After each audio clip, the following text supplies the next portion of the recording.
misalnya kakak yang penting saya jadi buku dulu lah, jadi terbit buku dulu. Nanti ada nama saya di sini. Ya, selanjutnya baru saya pilih penerbit yang offline, yang mungkin agak lama prosesnya, yang mungkin lebih berat seleksinya. Tapi yang penting saya punya buku dulu. Nah kakak, saran saya kakak bisa penerbit online ya. Kayak saya, novel pertama saya nih kak, ini novel pertama saya nih diterbitkan penerbit online ya, Guepedia ya. Nah yang lain-lainnya baru penerbit yang lain. Jadi yang penting paling tidak saya sudah pede dulu, udah ada buku, ada nama saya. Jadi karena cepet ya prosesnya. Jadi itu kak ya, tinggal kakak mau pertama apakah kakak mau tersebar di banyak toko buku, termasuk toko buku besar, ataupun kakak nggak penting lah ada di toko buku atau nggak toko buku, nggak masalah, yang penting terjual gitu kan. Nah itu pertimbangan kakak bisa di situ gitu kak ya. Jadi antara offline ataupun online gitu. Nah terus juga misalnya kakak mau pilih, saya mau pilih yang offline aja deh, dan percetakan yang sedang-sedang aja, yang nggak besar-besar banget, yang nggak apa-apa lah nggak masuk Gramedia, yang penting ada di toko buku yang lain dan juga di online gitu ya. Nah kakak juga harus lihat kira-kira itu, misalnya kakak nulisnya novel misteri ya, misalnya kakak novel misteri, nah kakak kirim ke penerbit yang sering mengeluarkan ataupun merilis buku novel misteri. Jangan kakak lihat penerbit ini jarang mengeluarkan novel bergenre misteri, lebih banyak novel cinta, roman, tapi kakak kirim ke sana gitu, kemungkinan untuk diterbitkan kecil ya, karena kemungkinan penerbit tadi tidak fokus ke genre misteri, tapi lebih ke genre roman. Jadi itu sih kak, pertimbangannya banyak ya. Itu tinggal kakak nanti pilih-pilih mana gitu.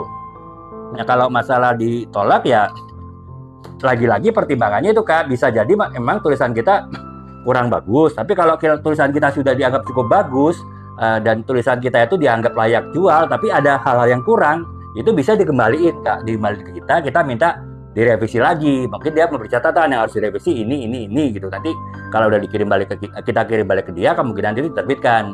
Tapi bisa juga dikembalikan karena memang ya itu tadi, mungkin kualitasnya kurang memenuhi syarat dia, atau kualitas kita bagus tapi dia tidak yakin buku kita tuh laku, kan bisa ya kak ya, buku bagus tapi penerbit gak yakin laku tuh kan ada kemungkinannya, itu bisa jadi dia tolak gitu. Nah untuk kakak ngecek, misalnya kakak seperti itu kejadiannya, kakak bisa kirim lagi ke penerbit yang lain gitu. Kalau beberapa penerbit tetap tolak ya kemungkinan masalah di kualitas ya, ataupun pasarnya kurang. Tapi kalau misalnya ada penerbit yang kakak kirim yang berikutnya itu terima, ya berarti mungkin ya masalah buku kakak nggak cocok dengan si penerbitnya aja, bukan masalah nggak bagus gitu.